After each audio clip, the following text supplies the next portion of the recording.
লক্ষ লক্ষ তৌহিদি জনতা আপনারা হাজির হয়েছেন আমার কলিজার টুকরো ছোট ভাই শহীদ শরীফ ওসমান হাদির জানাজার নামাজে অংশগ্রহণ করার জন্য।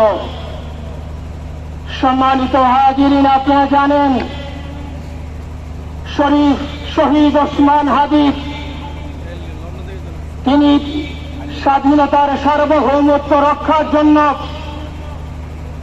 এই বাংলাদেশের 18-20 কোটি মানুষের কাছে একটি মেসেজ দিয়েছিলেন কিভাবে একটি স্বাধীনতার সার্বভৌমত্ব রক্ষা করতে হয়।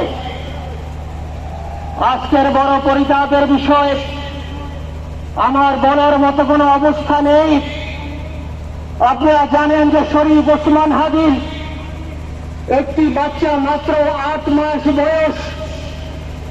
ওর বাচ্চা যখন জন্ম হয়েছে আমাকে বলেছেন, ভাই আমার বাচ্চার জন্য একটি নাম নির্বাচন করেন, যেই নামের মধ্যে বিপ্লবী চেতনা থাকবে।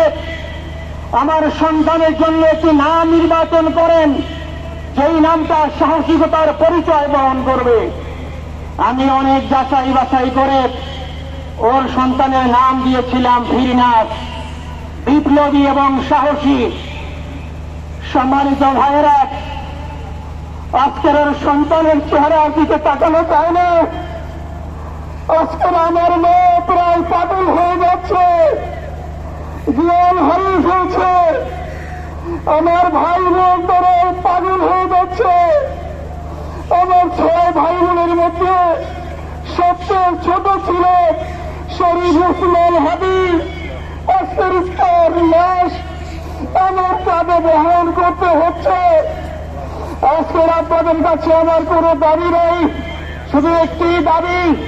7 থেকে 8 দিন হয়ে গেল দিবালোকে প্রকাশ্যে রাজধানী ঢাকায় জুমার নামাজের পরে খুনি প্রকাশ্যে গুলি করে যদি পার পেয়ে যায়, এর চেয়ে লজ্জার আমাদের আর কিছু নাই।